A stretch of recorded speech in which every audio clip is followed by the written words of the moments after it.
Hey everyone, Nitsuhone here, about to play the third match in the tournament practice room on Magic Online. Don't have a player yet. I'm sure there'll be one here in a second. I will be back with the video when it starts.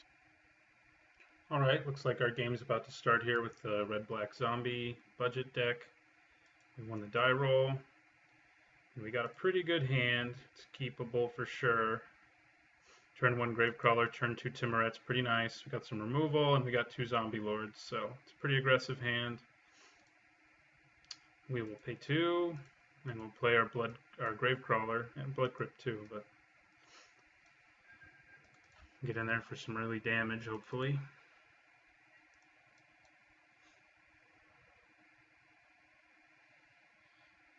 Okay, looks like we're playing Tron, and Relic of Progenitus is really good against us, so that doesn't bode super well for us here in game 1. We're just going to have to bring the beat down.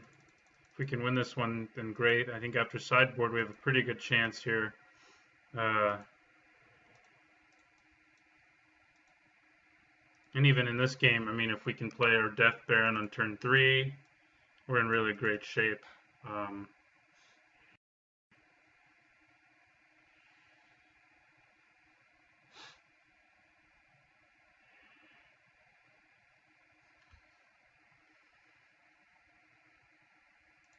Ancient Stirrings. Let's see if they hit the Tron land they want. Doesn't look like they did. That's good for us. Yeah, and we hit the land we needed, so we can really start bringing the pain. If we hit another land next turn, and our opponent hasn't assembled what they need to, then it's pretty much our game. Good news is if they play Karn, for example, we can Dreadbore it. So this is a matchup where Dreadbore definitely needs to stay in. I do find myself citing it out a lot. I'm kind of considering removing it. Okay. They have all the pieces they need.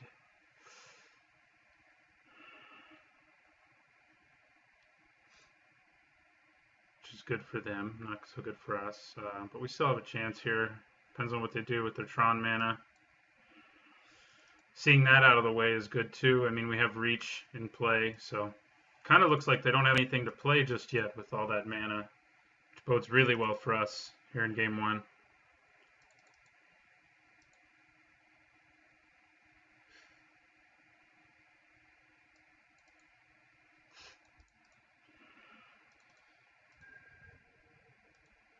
I hope we top deck a land that we need,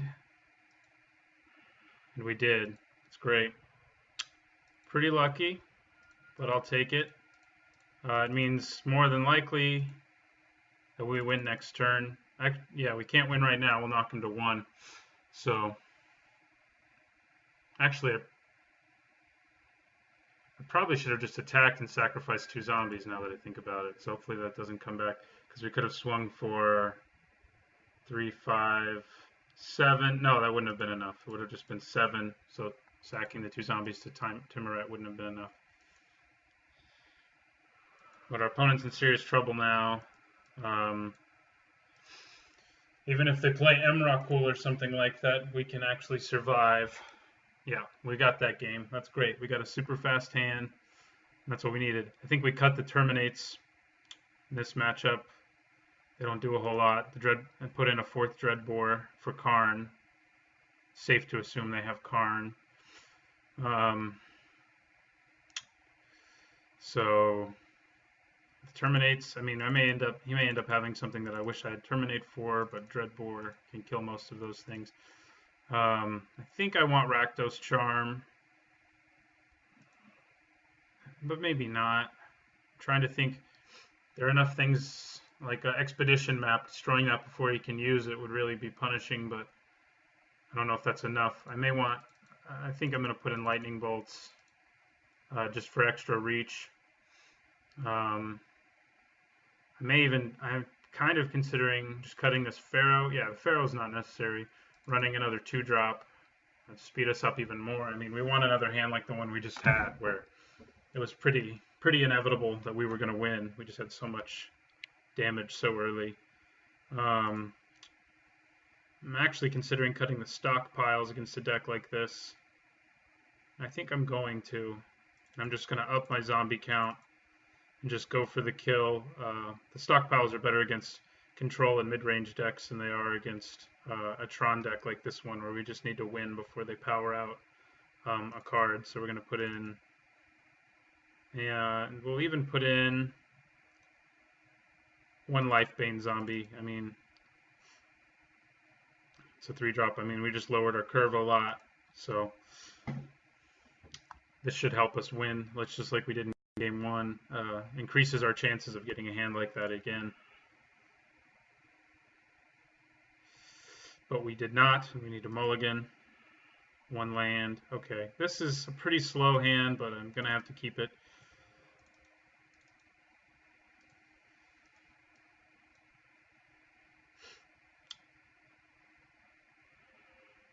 We didn't draw into any gas.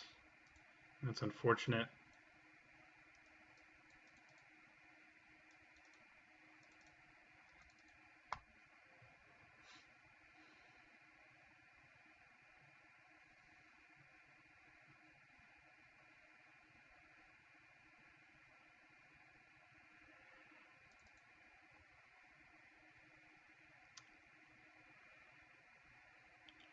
All right, we're just drawing lots of lands, which isn't exactly what we want to be doing against this deck. But we do have 1 creature. Going to be hard to overpower him with this alone, but it's kind of amazing that we're drawing so few creatures after a game where all we could draw were creatures, and we actually put more creatures into the deck. All right, that's a fair top deck anyway. We know our opponent has Tron ready to go. Our hope is that he plays Karn, since we can deal with that immediately. And there's a lot of other things that if he plays, we're going to be in trouble. I mean, Dreadbore does deal with many things, though.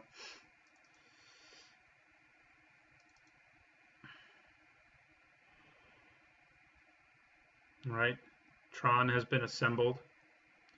I guess if you don't know what Tron is, it's basically just a deck that tries to get these 3 Urza's lands in play and use massive amounts of mana to play any spell it wants, like Wormcoil Engine, for example, which is a pretty good thing to get right here for our opponent. Drawing a second Dreadbore is interesting. Very interesting.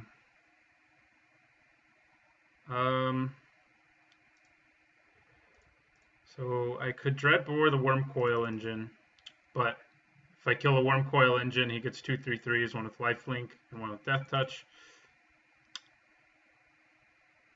And I am tempted to do that, especially in conjunction with the Rakdos Guildmage's ability. That's not so bad. Plus, this Guildmage has Death Touch. It can kill it on its own. I think I may just swing into it if he wants to block. I mean, I don't think we have much hope, to be honest. I think we just swing, let him block. If he doesn't have any other tricks, any more things like that, we can just kill both Wormcoil Engine tokens. Yeah, that is to be expected. Yeah, we'll just let that happen. He gains a bunch of life. The lightning bolts we sighted in can also deal with these guys. Yeah, for now I don't think I'm going to do anything. I'm just going to pass the turn. See what happens. We'll take 6 here. I mean, if he keeps playing things like this, yeah, and getting Eye of Ugin's not good news for us. An Eldrazi of some kind. Okay, Karn. Karn we can deal with, which is nice. Yeah, he's going to exile our guy, swing for 6, gain 3, which isn't great, but we can Dreadbore. Wow, I don't know why he didn't swing, but it's fine with me. We are just drawing a lot of lands here. All right, we'll take out Karn with Dreadbore. Player Blood Crypt tapped. And, I mean, since he didn't swing last time, it's interesting. I mean, I guess it makes sense there. One's Lifelink and one's Death Touch. I never noticed they're different art. But I think I'm going to hold on to the Dreadbore. I mean, I was willing to take 6 last turn. I'm willing to do it again. I'd rather remove a Karn with it anyway, since I have lightning bolts that can deal with these and creatures that can deal with these. Karn, I can't deal with anything but Dreadbore, so. But we are at a huge disadvantage here. I mean, every turn that passes increases the chances that our opponent can power out a crazy spell. Searching for another Tron land.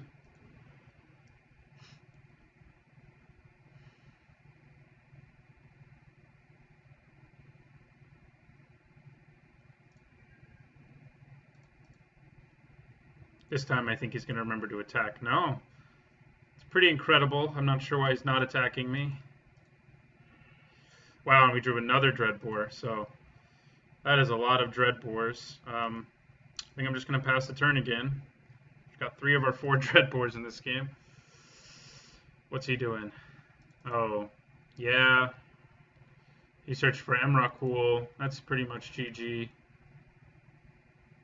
More than pretty much. I mean, it just is. It just is GG. So I'm just going to scoop here, save you guys some time. I mean, because once he plays this, he gets an extra turn. It can't be hit by anything, colored spells, that is. It has Annihilator 6, so all our lands would just be gone. So we go to game 3. As long as that game win, it makes me want to consider a little more putting back in the Necromancer's stockpiles, but I think our best chance is still just getting a fast hand, which we just didn't get that game. We increased our chances of getting it the way we sideboarded, but it just didn't happen. We drew a lot of land, got flooded at the time. We didn't want that.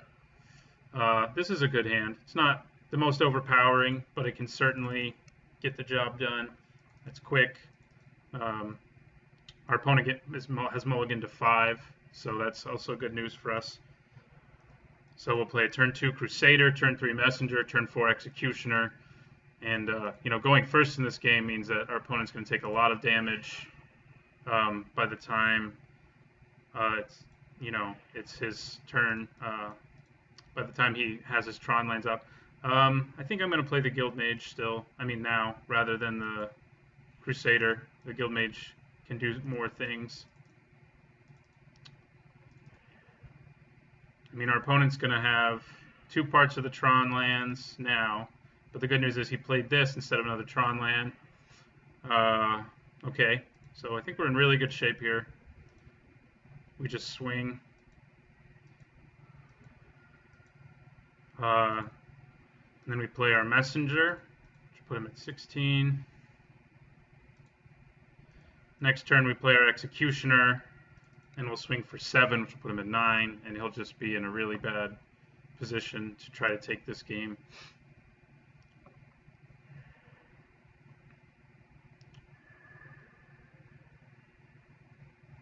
Okay, Pyroclasm is something he cited in, but that's not the end of the world here at all. The Undying means he takes 2.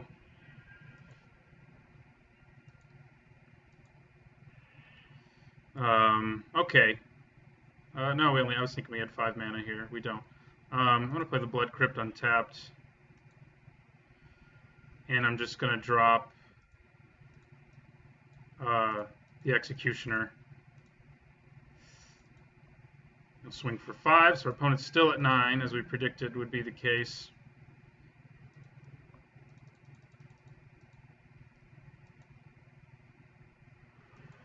And next turn we have lethal on the table. I mean, if our opponent can't do something here, he's dead.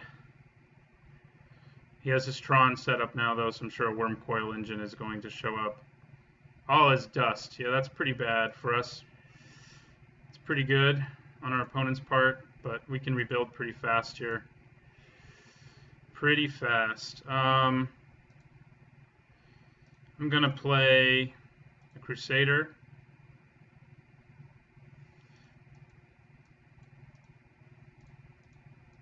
And a Cemetery Reaper.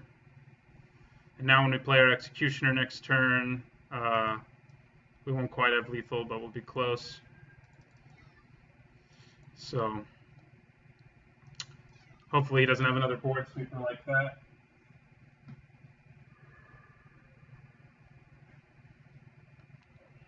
Wow, okay. He's getting all his sideboard tech. We're going to play this untapped. We're just going to play our Executioner from the graveyard. Actually, we don't have the mana to. I thought we did. All right, we'll just play another Crusader. Maybe I should have played the Executioner from my graveyard last time. Our opponent has one card in his hand is the good news. And he's at 9. That's also good news.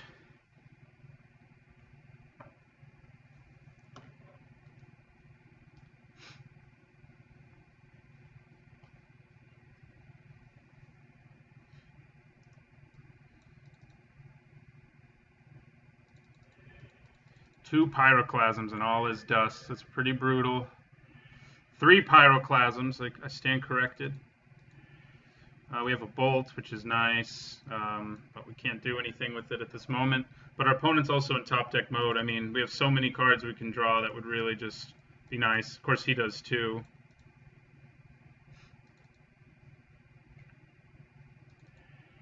All right, we've got a Guild Mage who's pretty great in this situation because he can go wide. And I'm actually going to use his ability right now to generate a 2/1 Goblin.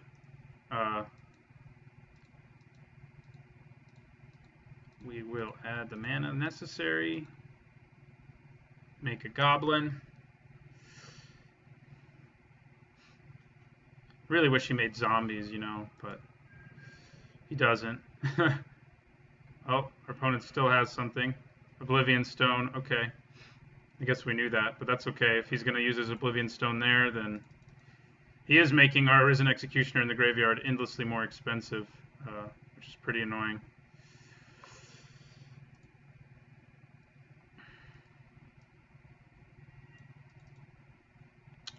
Maybe we'll just top deck 2 more Lightning Bolts, you know. Another Oblivion Stone, okay. All right. That does complicate things. How much do you cost right now? Do the math for me. 10, okay. 3. We need 3 more mana to be able to cast him from our graveyard.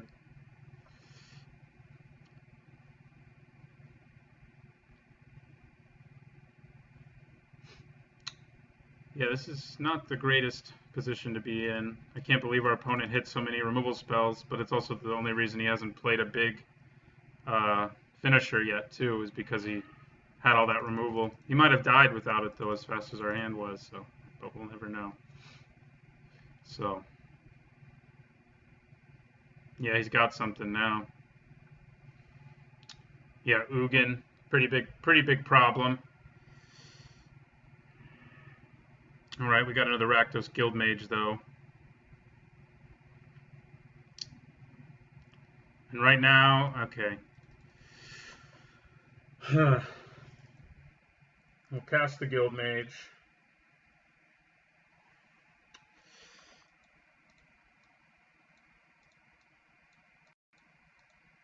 We'll make a Goblin. And we're not even going to bother, I don't think we bother swinging at Ugin. I mean, it's definitely tempting, but I don't think we win if we swing at Ugin, basically. I mean, we keep him from hitting the ultimate on his Ugin. But he's also going to be... Oh, no, he can use his Ugin to kill my guy, can he? Yeah. Yeah, he can. Yeah, it's a hard decision. I can bolt the Ugin, too, if I want to keep it down. But bolt actually does more damage, so maybe... but I think I'm going to swing at my opponent now.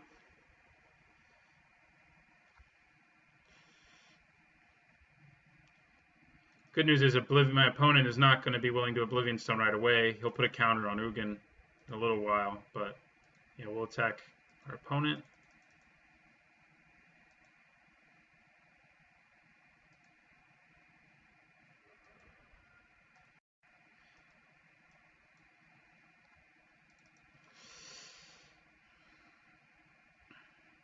Ugin's going to take care of our Guild Mage. Most likely. Yes, I feel like I should have left Necromancer stockpile in here. We really need to draw a Dreadbore. That would be amazing. Yeah. If we top deck a Dreadbore, I mean, we're back in this. It's basically the only way. Otherwise, we're going to lose this one. But we put up a good fight. I mean, this is a tier 1 deck. Yeah. Now he's using that Eye of Ugin. So I think we've definitely lost, barring like a miracle. I'm not even sure there is a miracle that can save us. Well, that makes things somewhat interesting, but not really. I'm actually kind of considering taking this out. There's better 1-drops like Diagraph Ghoul. I mean, this is a 2-drop. Diagraph Ghoul is 1 for a 2/2. It comes into play tapped. Would have been nice in this matchup, more so than this. Although drawing that right now would be useless too. But yeah, we've lost. We can play out our Scrivener. See what happens, I guess. But he's going to get Emrakul. He can also use Ugin's ultimate if he wants to, which is just basically you lose. I mean, especially when you get Emrakul. So it'll be pretty cool to see what our opponent can play from his hand, though, after he uses Ugin's ultimate. Maybe he won't use it, I guess. Oh, does he not have enough mana?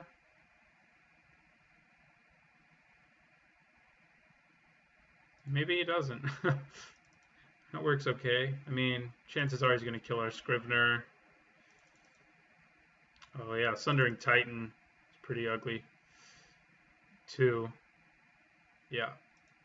Not the end of the world, though. I mean, he's going to kill both our crypts, I'm guessing.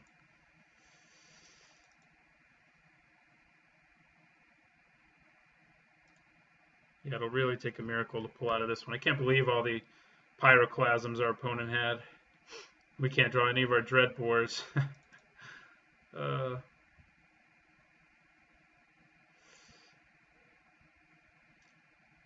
mean, I'm sure he's going to use Ugin's ultimate now and play everything from his hand. No. Wow, I don't know why he wouldn't.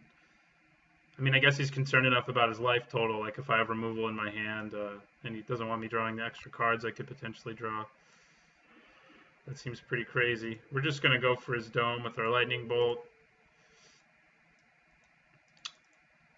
I doubt that will accomplish anything. Oh, I didn't mean to redirect it, but it doesn't really matter.